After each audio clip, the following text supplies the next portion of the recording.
Shalom. So today we're going to look at history, right? Whose history is older, or which one was taken from which one, right? Now, the thing about history is it's hard when you're dealing with something of the past, right? So we're going to start with something more present, and then when we get this understanding, we can look back at history from this understanding, right?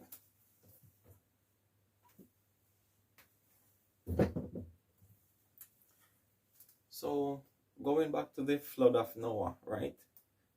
Different cultures have the same history. So they will say, okay, the Bible stole it from this people or from that people, right? Now, let's start here.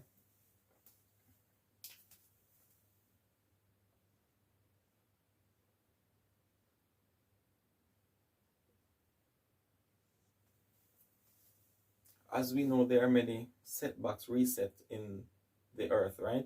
Now, we're going to use COVID-19. Why? All of us can relate to it today, right? So guess what? The Chinese experienced this. The um, the Europeans experienced it. The Ethiopians experienced it. The Egyptians experienced it. The other Maroon tribes experienced it, and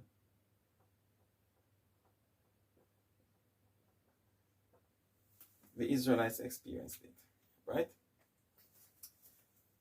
Did COVID happen to some people and then the other people took away the history of it? No. All these people had their experience of COVID. Now, a lot of people died, right? Now, what would happen with the history of the COVID? We would be teaching our descendants about COVID. The Chinese would be doing the same thing. The Europeans would be doing the same thing. The Africans would be doing the same thing. Does it mean that it's taken away from one people? Does it mean that these people are going to copy the Chinese history of COVID? No, it's going to be passed down, right?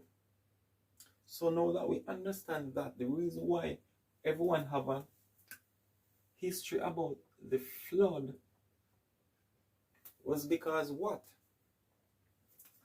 In the flood, you had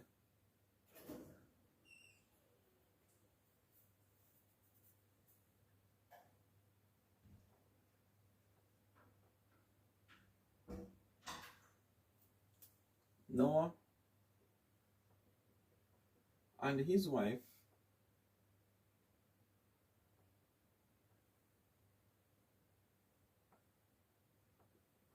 Ham and his wife, Shem and his wife, Japheth and his wife, right? Now let's say these people were younger. When Noah was on the ark teaching them, was he only teaching Shem? No, he was teaching all three sons. When they got off the ark, guess what? Japheth is going to have a history about the flood. He's going to teach it to his descendants wherever he goes. Ham is going to teach the same thing that Noah taught him wherever he goes. Shem is going to do the same thing. So guess what? The reason why the Chinese have a version of the flood with Noah was because they came out of these people. The reason why the Europeans can do the same thing, they came out of these people. The Ethiopians, the Egyptians, whoever, they all came out of these people. So yes, Everyone gonna have a version of the flood, but it doesn't mean that these people copied it from these people. Just as we all experienced COVID, right? COVID virus. All of us are going to teach our descendants. It's going to go down in history. So guess what? 8,000 years from now, we're going to be doing the same thing that we're doing here with the flood of Noah. We're going to argue about, oh, COVID was about these people and these other people take the history. That's what we're doing now. Our forefathers, they all experienced or were taught by Noah, their father, about the flood. Now, 8,000 years afterwards, we're here arguing. This one arguing with this one arguing with this one with this one, say, okay, why the... Right? So understand the point that history is not about who knows more. It's not about using pride. Right? But come to the understanding that, okay, what was written before time was written so that you can learn. You can trace your pedigree. You can know who you're connected to. Now, people would like to say that these people are these people. Okay, wait. These people are Kemetic. Who in history is called Kem? Who was this person before Noah? No, because this person is the same person we call Ham. So when you're saying Kemetic, and then they're using this Kemetic thing to go before Adam. Kemetic came after Noah. So how can you use this to say it was before all these things, before Adam? But this is the problem when you don't really search out your history. You just recite information from other people, especially if it goes against the Bible. Sometimes it's not that some people actually believe what they're being told, but the fact that it goes against this, they will be in agreement with it. Not that it sounds believable. It's just like if you don't like a person secretly in your heart, right? Whether you are aware of it, the hatred or not, the hatred is there. Somebody comes and tells you something about that person. You don't want to analyze anything because of how you feel about that person. So guess what? You automatically ally yourself with the person against this person. That's the same way people treat the Bible. They treat it just as the biggest enemy.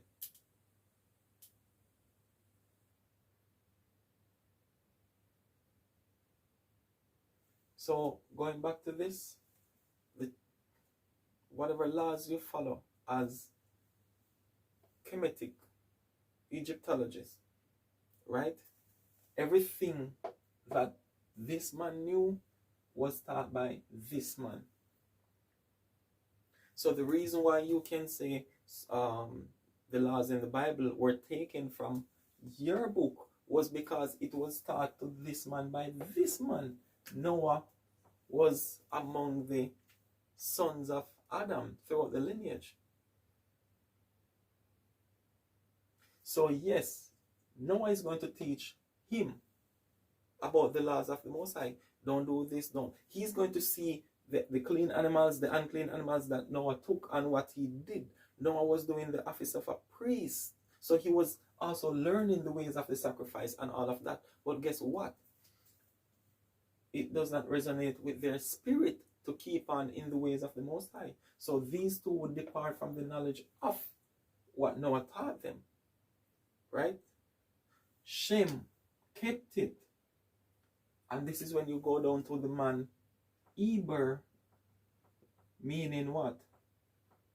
Of the past. Because what did he travel with? He brought over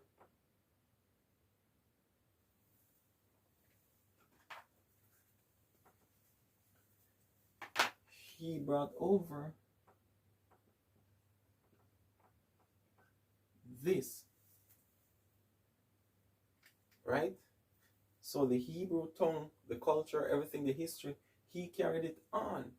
And that is why when you went down all the way to, you go down all the way to Abraham, it talks about Abraham the Hebrew. This is where the word came from. Shem, this lineage kept the history of Noah. These people departed. It has always been the same way. You have Cain and Abel. Abel kept the history, the knowledge that Adam taught him. That was why he was able to offer the firstlings of his flock. That's what you do for sin offering. You don't offer fruits and vegetables.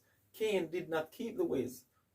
Esau, Jacob is the same thing. He said, okay, go to your uncle, take a daughter of that lineage to be a wife. Don't go to the Canaanites. Don't go. What did Esau do? He went to those nations, the Canaanites and so forth, and took a wife. It has always been the same, just as you have two sons, and guess what? You know which one is following after you and of the Most High, and you know which one is of the devil. You as the father know that. You know that this one is going to tread in your path. Right? So it's the same thing. Stop making it seem as if it's something miraculous or complicated or no. It's not rocket science. Right? So don't let your hatred for this book obscure your ability to analyze. Right? So here we have Eber of the past, right? So he brought the language of the past coming over, and this is where you see shortly after this, what happened? You had Nimrod, and the language was confounded. These people kept their tongue, their culture, their ways. Everyone else was confounded. The tongue of the Hebrews did not change.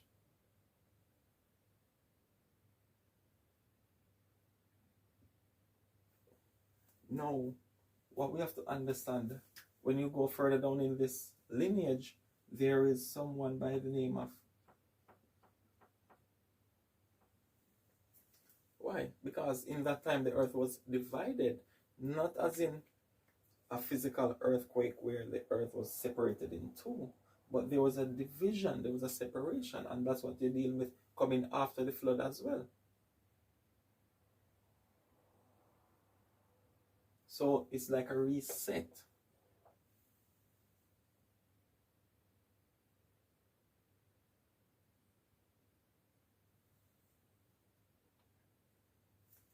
So let's go back even further to the beginning, because a lot of people have all these different books and trying to go beyond Adam.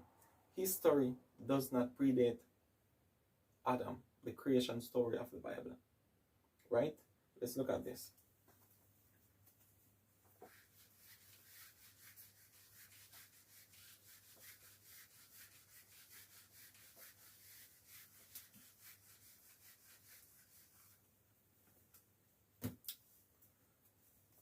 All right. So people would want to make it seem as if Adam is just recently, a few years ago, and their other cultures are way before it. Now let's deal with cultures. Did the Most High create the culture of these people first, and then way after the culture of these people were created? Did he create a race of people here, and then way after he created another race of people? No. When he was creating birds, did he create some species of bird here, and then further down in history he created other species? When he created these animals, say lions, tigers, did he create some species of them and then further down he went? No, it's one creation. So we have to understand that the heavens were created first, right? Where do cultures come from? Cultures come from constellations.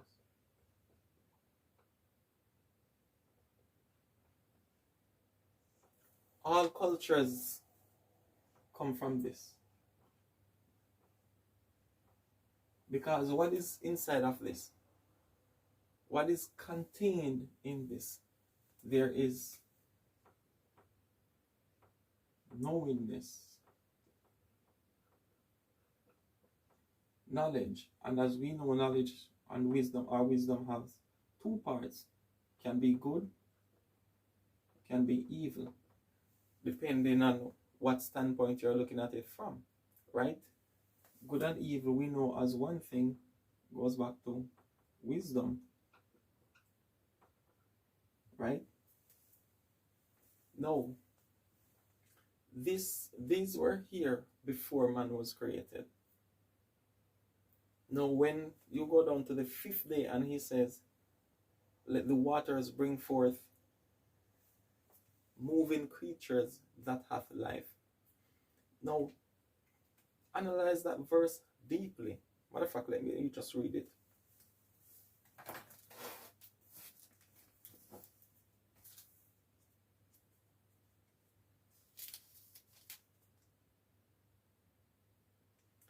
It's Genesis 1 and 21. And God created, no, it's verse 20. And God said, let the waters bring forth abundantly the moving creature that hath life.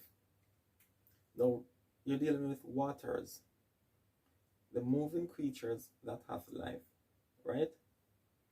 All right, the waters, moving creatures that have life. Listen to the next part. And fowl that may fly above the earth in the open firmament of the heaven. Fowl. So you're dealing with birds. What did they come out of? The water. Because this is not literal waters. This is not talking about the ocean. So it's not talking about only fishes, and it's the creation of man, right? We are living creatures. And the fact that the birds are also mentioned there is a clear example to let you know that the waters does not just mean literal waters, because when you break down waters, it goes in different states, right? So everything is created out of the what? Elements.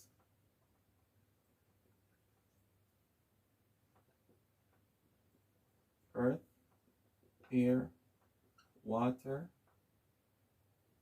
fire, right? And there's one that pervades all these, which is spirit. We refer to as the 5th element, right? It pervades. Now, for example, take water and fire, because the earth was created out of 22 letters. So, for example, when you take Sha or Shin, and you take Ma or Mem, these are 2 letters from the Hebrew. When you combine the fire, this means this is water, this is fire, right? When you combine these, what do you actually get? You get this word, Sha, Ma, Yam. Yam, because this is plural. This is the plural. This is like adding S in English, right? So what does this mean? What does this mean? This is the Hebrew word for heavens. So you have a celestial fire, you have a celestial water, right? And this can go way deeper. This is just to give an understanding of how things work, right? So when you're dealing with how we were created, yes, we were created out of these elements, and this is why the constellations have so much impact on our psyche. It affects our states, our mental states. For example, you will realize sometimes during a full moon, right? During a full moon, a person might get into a certain rage, uncontrollable anger, right? Sometimes during a full moon, some people might be just lustful. You understand? These things do affect our mental states. So, and this is why even when you go into astrology, you can, even if you don't believe in it, you can see that at least 75% of what you read is correct. But it has nothing to do with Aries, Taurus, Gemini, etc. It has to do with these, the elements. Because think about it. How many times in a year does this come? One.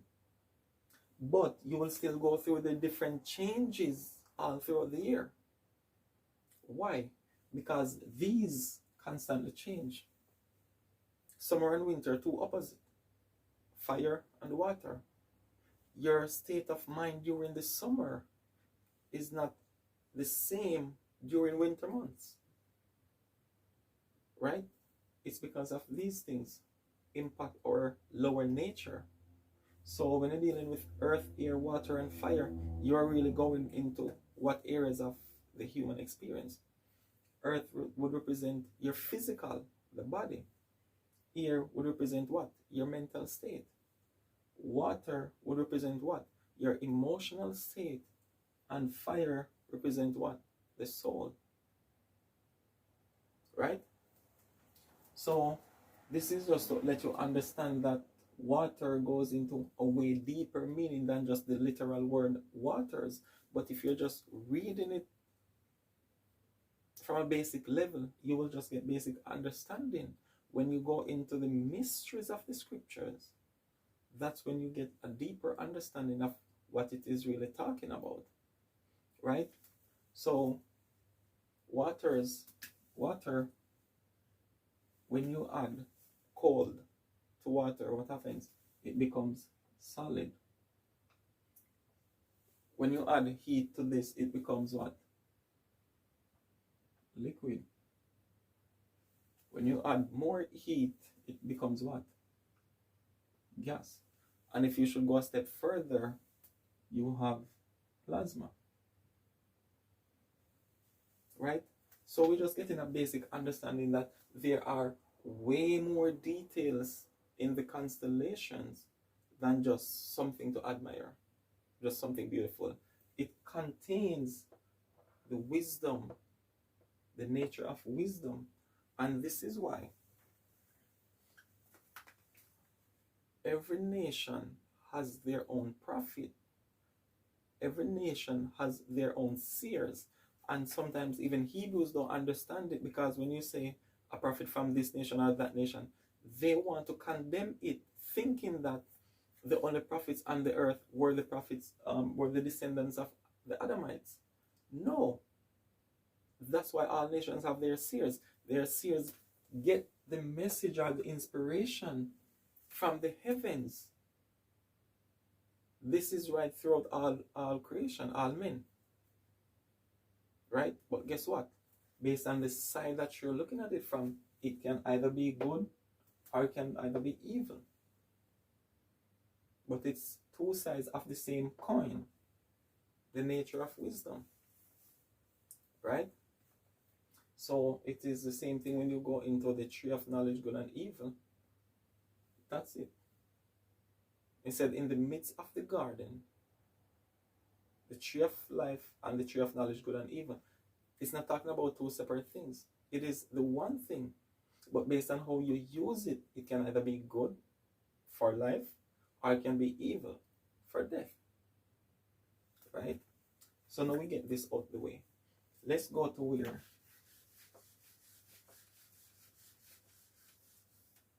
men were created, right? So when he says when he said let the waters bring forth abundantly, so guess what? He did not just create one man and one woman. He created all seeds. So guess what? The Egyptians were there. Just not were called. They just weren't called this name at that time. The Cushites were there. The Moab, Ammon, Israel, etc. Right? So guess what? The knowledge was already written in the heavens. These people didn't copy from these people. These people didn't copy from these people. It was all there. So when you're saying this was before this, you're not really making any sense, because all cultures come from the constellations and all men were created at the same time.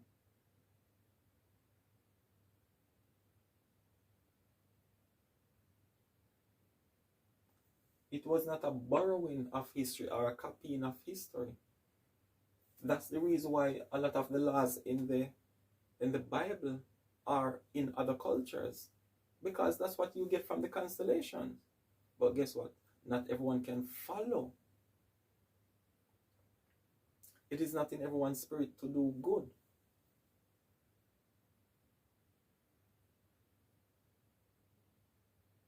That is why all the seeds of spirit, right? So say you have 18 seeds of spirit, right? 17 would be on the side of, on the left hand side. One is only set apart.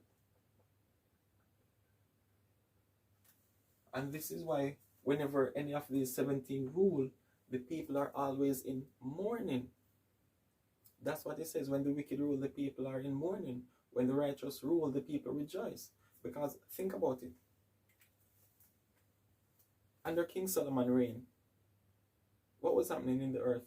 There was peace.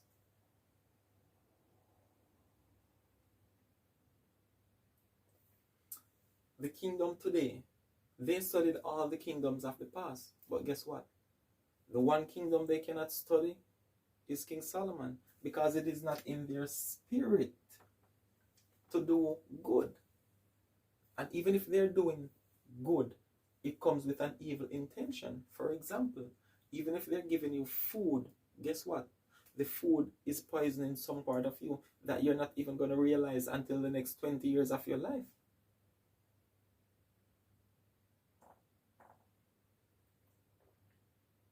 Even if they're giving you water, you're not realizing that this water is making you sick.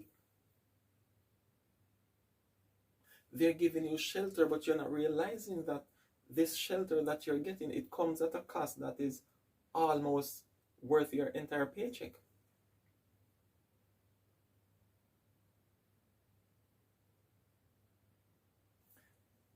Even if they're giving you clothes, guess what? It comes at a cost that goes against your spirit, because the Most High said, don't make your garment with one thing and another thing here.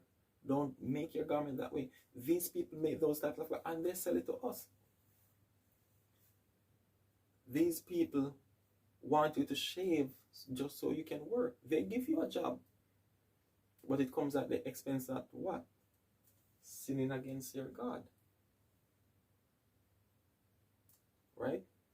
From the standpoint of how you look at it, you might think that these people are good because they're giving you everything, but they're taking away your soul. Right? It says you would serve your enemies in hunger, in thirst. They give us religious institutions to do what?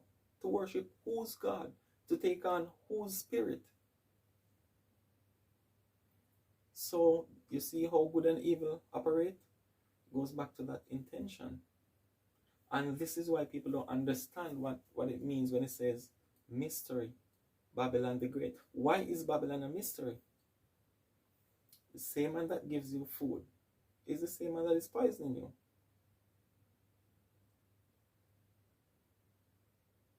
The same man that giving you all these things is the same man that is destroying you. That is why it says, "Thou shalt serve thine enemies." Right? So this is why Babylon is the mystery. Your enemy, our enemies, giving us all these things that would be essential for our living. So going back to the prophets of the ancient days, all of these people have their own prophets. The prophets bring the word. The seers bring the word over to their temples or whatever they worship in, and it was brought to their kings, and their kings distribute the message to the people. Right?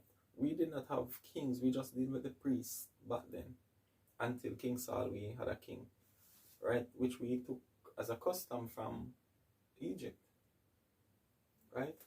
So it is not about whose history is first. It was all there even before we existed. But the problem is,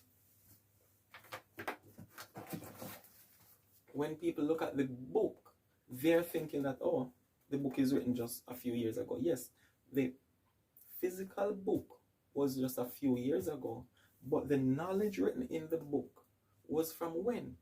Was from here. And this point, it was timeless. So when you say your history is older than the history of the Bible, are you saying it is older than the constellations that these people got it from? No. Your war is against the book. This is why you keep missing the point that the knowledge was there before this physical book. So when you can come to that understanding, it will make you come to a state of peace. So no longer you go and argue about petty things, about whose history is older. 8,000 years from now, you know what you're going to be doing in the regeneration? You're going to argue about COVID. That it was your history, not these people's history, when we all experienced it at the same time. It's just that the way that it might be told in the Chinese culture might be one way. The European, it might be another way. These people, it might be another way, because we all experienced the same event in different ways. We saw how many Chinese and Europeans died from it. What if we should speak about it from what happened in Jamaica? Just a few people died from it. But it's the same COVID, right? Shalom.